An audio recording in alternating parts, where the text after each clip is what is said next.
चल हो जा शुरू। केसरिया से मन जोगी हुआ रे, दिल झूमे देखो पतवारा हुआ रे, दिल झूमे देखो पतवारा हुआ रे। हर पल मनाओ केसरी त्योहार। विमल, बोलो जुबान केसरी। बहुत अच्छा हुंगारा, लोगों का समर्थन प्रधानमंत्री मोदी जी को मिल रहा है। पंजाब के अंदर इस तरह की बड़ी बड़ी मीटिंग्स लगातार मैं सुबह से ले रहा हूँ। बहुत बड़ा रुझान कार्यकर्ताओं में है। लोग मोदी जी के साथ खड़े हैं। 1,42,00,000 पंजाब के नागरिकों को फ्री अनाज आ रहा है। देश के अंदर 10 करोड़ शौचालय बने, 11 करोड़ से ज़्यादा रसोई गैस पहुँचे हैं, 14 करोड़ गरीबों के घर पे पीने का पानी पहुँचा है। देश के अंदर 4 करोड़ गरीबों को मकान मिले हैं, 3 करोड़ गरीबों को मकान दिए जा रहे। देश के अंदर 80 करोड़ को अगले 5 साल फ्री अनाज मिलेगा। ये गारंटी है, मोदी की गारंटी। इसलिए प्रधानमंत्री मोदी जी ने अभी 5 लाख रुपए की मेडिकल इंश्योरेंस देश के सभी बुजुर्गों को देने की घोषणा की है। वो किसी कास्ट का हो, किसी जाति का हो, किसी पंथ का हो, उसे 5 लाख रुपया मेडिकल इंश्योरेंस मिलेगी। ये मोदी जी ने घोषणा की है।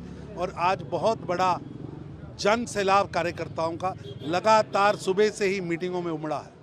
तो जो 5 लाख घोषित की मेडिकल थर्ड जेंडर जो किन्नर, उनको भी ये देश के सभी किन्नरों को 5 लाख की मेडिकल इंश्योरेंस का लाभ मिलेगा। देश के अंदर सभी गरीबों को 5 लाख की मेडिकल इंश्योरेंस का लाभ मिल रहा है। उसके साथ साथ सभी बुजुर्ग, चाहे वो किसी जाति के हैं, धर्म के हैं, वर्ग के हैं, किसी मध्य वर्गीय हैं, गरीब हैं, सभी बुजुर्गों को 5 लाख की मेडिकल इंश्योरेंस का लाभ मोदी साहब दे रहे हैं। और भाजपा के कार्यकर्ता उसके फार्म भरे जाएं, लोग ज़्यादा से ज़्यादा वो लें। भाजपा के कार्यकर्ता एक सहयोगी की भूमिका अदा करें। ऐसा कि राम भारत के जन जन में है, राम भारत के कण कण में है, हमारे डीएनए में राम है। और राम जन्मभूमि पर 500 साल बाद मंदिर का निर्माण होना पूरे विश्व में बैठे राममयी लोगों के लिए गौरव का विषय है, श्रद्धा का विषय है, उत्साह का विषय है। लोग अयोध्या से सरयू का जल लाकर घर घर बांट रहे हैं, प्रसाद बांट रहे हैं। रामनवमी पर हर मंदिर में राम लला की, अयोध्या की तस्वीर लगी है, घर घर तस्वीरें बांटी जा रही है।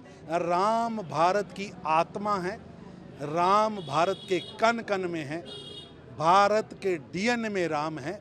इसलिए राम तो भारत की जान है। खड़गे ने जो बयान दिया है, स्कूल तक नहीं बना पाए, नेहरू जी की देन है। ऐसा है कि खड़गे साहब गांधी नेहरू परिवार की परिक्रमा की पराकाष्ठा कर रहे हैं, भ्रम पैदा कर रहे हैं। वो भूल रहे हैं कि 1962 की जंग किन के कारणों से हमें चाइना ने चिताया था, किन के कारण आज पीओजेके बना है, किन की ढिलमिल नीतियों के कारण देश के अंदर निराशा का वातावरण आया था। देश को किसने इमरजेंसी लगाकर जेल बनाया था, किसने बोफर्स तोपों की दलाली की थी।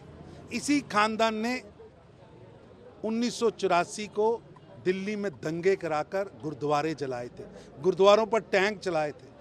गांधी नेहरू परिवार केवल व केवल देश की तरक्की की रुकावट के लिए ही काम करता रहा है। देश के अंदर प्रांतवाद का झगड़ा हो, भाषा का झगड़ा हो, भाई भाई में झगड़ा कराने का काम हो, तो गांधी नेहरू वंश ने ही करवाया है। और देश की जनता इसे अभिशाप मानते हैं।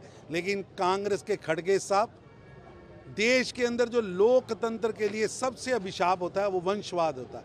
लेकिन ये वंशवाद की परिक्रमा की आदत इनको पड़ चुकी है।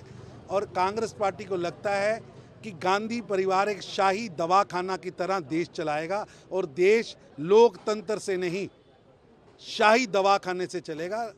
ये हो नहीं सकता।